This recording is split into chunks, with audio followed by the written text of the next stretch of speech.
Hey everybody, this is Alex Merced from alexmerced.com, and you're listening to this special episode of the Alex Merced Cast. This was supposed to be sort of these bonus Monday episodes I've been doing. Basically, I got a little tied up time-wise coming back from the Florida convention this early May weekend, which was a fabulous time. But here I am recording the episode with some very interesting thoughts that I've had.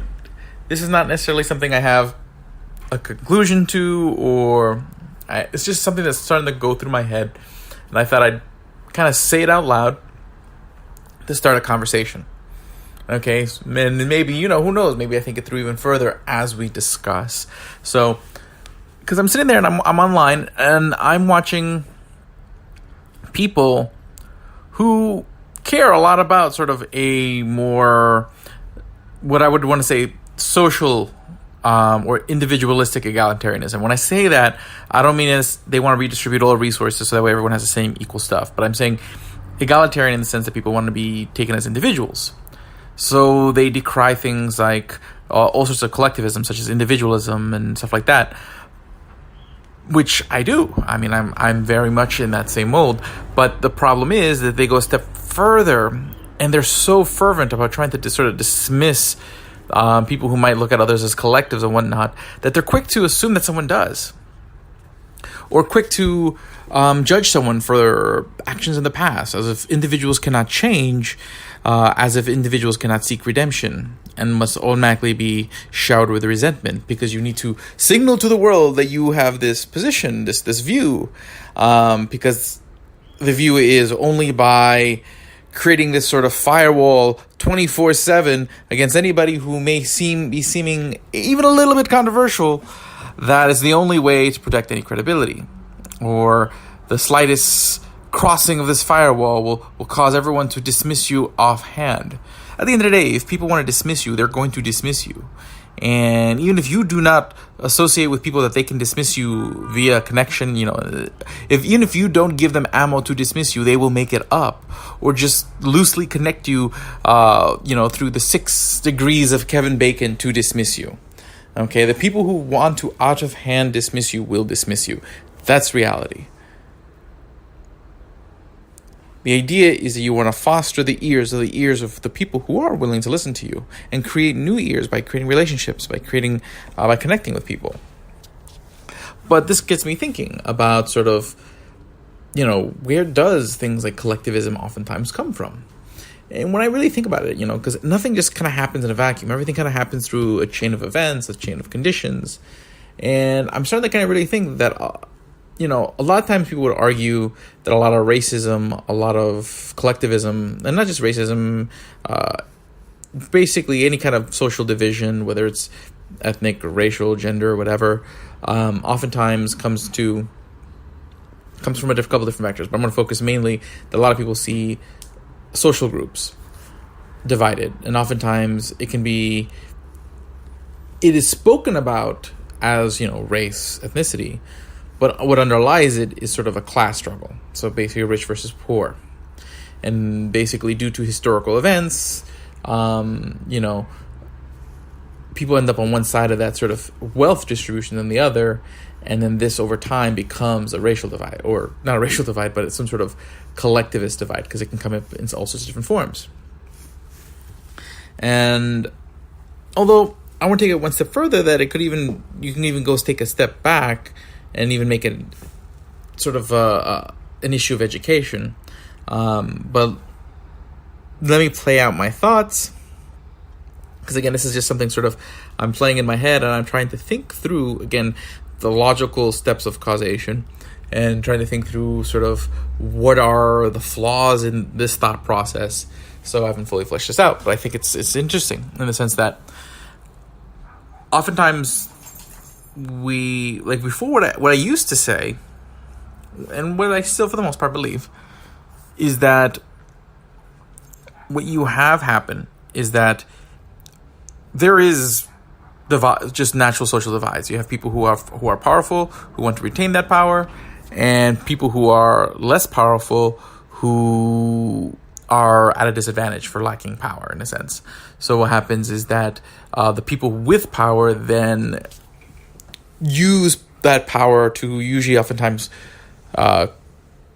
co-opt the state to protect their advantages, which then reinforces the disadvantages of others.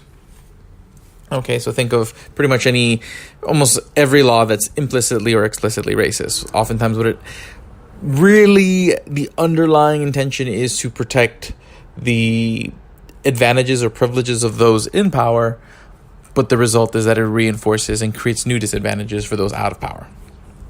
That's sort of the general mold. So in the sense that you have economic disparities that are oftentimes seen along racial lines or ethnic lines, oftentimes it has to do with the timing of these sort of barriers that were put in place. So essentially, it's not because people will sit there and say, well, free markets, and they'll sit there and try to argue that free markets are racist, but oftentimes a lot of the racial disparities didn't happen because people were free, but it's because some groups only had very limited access to markets, so they were not able to have access to the empowering ability of markets. But then the counter argument would be, well, the reason why they didn't have access to those markets is because there was an imbalance of power, and the imbalance of power allowed some people to co-opt those markets, and there will always be power imbalances. So every time you get to free markets, that power imbalance will result in someone with power destroying that market to protect themselves at the disadvantage of others. And these are all fair things. This is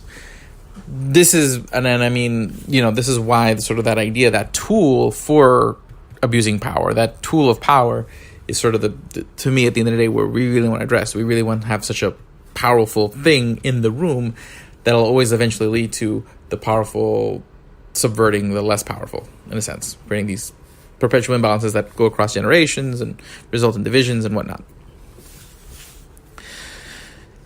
Cool. But at the end of the day, but then when I start taking a look at like individuals who meet each other, and oftentimes people may have on the surface biases, along different lines. But what I notice is that oftentimes in practice, even if they feel really strongly about X group or Y group, if they meet an individual who they can kind of get along with or talk with or, generally talk to, generally they oftentimes will end up just getting along just fine. So oftentimes sort of the hate can be abstract, be for this sort of imaginary idea of the other. And then when they meet someone, but where there is oftentimes very real lines of division is in people of different varying levels of education or intelligence.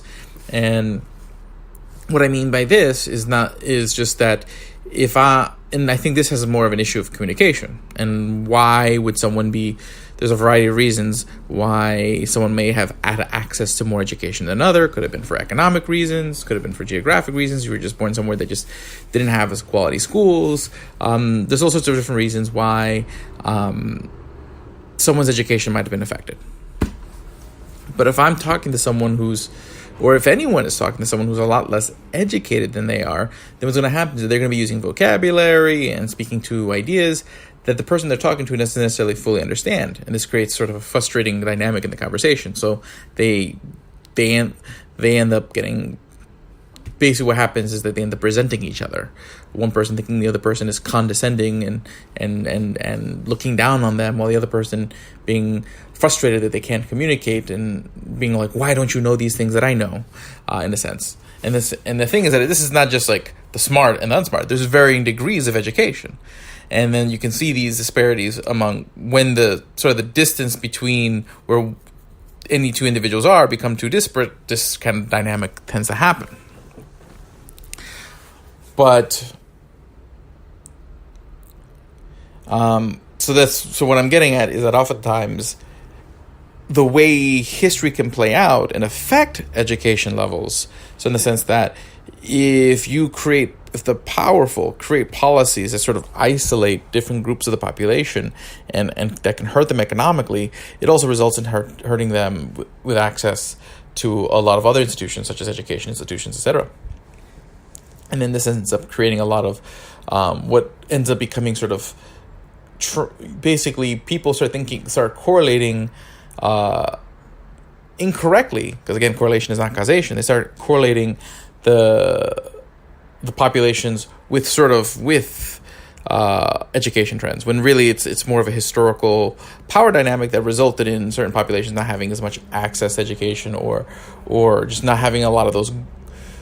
There's just basically, again, historical events led to the numbers to be where they are. And I mean, oftentimes when people just look at the pure numbers and say, well, the numbers say this is the kind of thinking that led to the housing crisis, where people just said, well, housing prices are always going up, so they'll always go up. Same thing with sort of all sorts of social statistics. Just because you see certain correlations, oftentimes the causation is much more complicated. It has to do with historical policy and whatnot. As you can see, I haven't quite fully found the words to kind of illustrate what I'm trying to say, in the sense that bottom line is what I'm saying is that historical inequalities of power results in inequality economically and education-wise. And those disparities economically and in education do lead to social distrust and social division. So, conclusion is, you don't necessarily want, more people having more access to education and more access to the opportunities to seek wealth will reduce these disparities, which will reduce this social distrust, the social division. Cool. But that means you need free markets. Because other people will say, well, kind of agree with the premise that more education's good, more less disparity in wealth is good, and these are all good things for social cohesion in a sense. But they're like, well, that's not going to naturally happen, so we just need government to engineer it. But what happens is that oftentimes government, in attempting to engineer it, creates all sorts of new problems, distorts all sorts of incentives, that instead of really making everything instead of narrowing the gaps at what maybe was the current median, you've actually just lowered the median. So maybe everyone's more equal, but they're more equal at a lower level all around. So everyone's just kind of worse off, per se. And you may or may not create more or less social cohesion. Okay? In a sense. And then is social cohesion really the only real ends that shouldn't matter for policy reasons? I mean, I care that we all get along. I think a state of liberalism where people are by and large free is more sustainable in a situation where there's a much more social cohesion. But also when there's too much social cohesion, you can lose that as well, because then people become too willing to give up their rights because they're so willing to get along with the rest of society. So you don't want... No social cohesion results in people wanting to control each other. Too much social cohesion results in people just willing to give up their rights because they trust everybody. And then eventually, when the wrong person gets in power, that level of giving up your rights because you felt everything was okay results in high-end depression later on. So basically, bottom line, extremes are never good. Is so. Let's just reiterate. Okay? So to kind of get our bottom lines, disparities in education and wealth can create social volatility. So more people having better levels of education is good, better levels of wealth is good, better for society as a whole. Government engineering it oftentimes doesn't work well.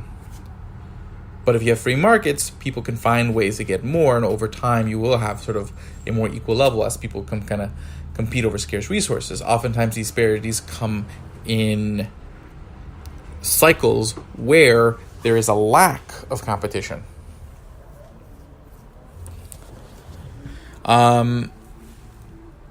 So free markets are good, and freedom is good, and individualism is good. And the more that we can create, the more that an environment exists where we are free, which allows us to seek resources, which will just naturally kind of result in a more I don't want to say egalitarian, but bottom line is when people compete over stuff, it becomes more evenly distributed. That's just a natural way of things. Because if someone's getting more, then people are going to want to compete for that more. And if someone's getting less, they're going to want to push a little bit harder to get a little bit more. So free markets, free individuals oftentimes just kind of lead to a more even distribution of things, whether it be education or wealth. That's going to lead to more social cohesion. But again, once you end up with too much social cohesion, which sometimes government policy can end up to because they try so hard to engineer it, you end up with a society that's complacent, that allows themselves to eventually lose all their rights. But if they have no cohesion, then people hate each other so much that they end up taking away each other's rights. So you want people who get along, but you want people who, at the end of the day, who still are willing to question people when they try to take their rights away. Cool. So that's a lot of thinking, but I mean, and the real point that I'm even thinking about this, because I forgot to kind of give you sort of the why, is because people spend so much time just trying to browbeat people for not necessarily being as righteous egalitarians as they are, per se, or, but that's missing the point. What you really want to do is understand sort of the vacuum or the environment in which these divisions in society get created or exist or grow and whatnot. And for the most part, change the institutions and create new institutions that will prevent that kind of dynamic from existing in the future. So in the sense that we want markets that allow us to kind of educate each other better, we were going to want markets that will give us all better opportunities to get wealth. And that's going to rise all tides, rise all boats, and make us all, as our children grow up together, we're all going to love each other more. And that is good. But to the extent that if you just sit there and you just divide yourself against division, you are just creating more division. If you just say, hey, I'm going to hate you because I think, or you seem, or you might have talked to someone who hates someone, you are just putting more hate into the world and just multiplying it. You can't fight. You can, like, for example, with a lot of times with wars, like, you don't end violence with violence. Like, yeah, there may be situations where you have to defend yourself physically, but that doesn't end the violence per se. That just wards off the violence. At the end of the day, you need to change what's the motivation. So if someone's throwing punches at me, I can throw punches back, I can block those punches, and that's great, that defends me. But I need to understand what the motivation of that person is for throwing punches at me, and I need to change those motivations. And punches aren't going to change someone's motivation. What's going to change someone's motivation is me just getting to a point where we can have a conversation. I might have to defend myself until that point, but the goal is to get to that conversation where I can understand their motivations and hopefully change their motivations for an actual sustainable peace. And that's really what we're doing here. We're trying to advocate for an individual peace on an individual level. We talk about peace between nations, but we need peace between individuals. So that's kind of what I had to say about all of this. And hopefully you guys found this interesting. If you guys want me to continue to sit around and kind of pontificate on things like this, please do become a supporter over there at patreon.com/AlexMerced. That's patreon.com/AlexMerced. Head over to alexmerced.com, sign up for the mailing list, like me on social media. Again, these weekly bonus episodes will continue through the end of June, and depending on how my level of support on Patreon will determine whether I can still set aside the time to do so on a more permanent basis. So please do become a supporter over there at patreon.com. Thank you very much.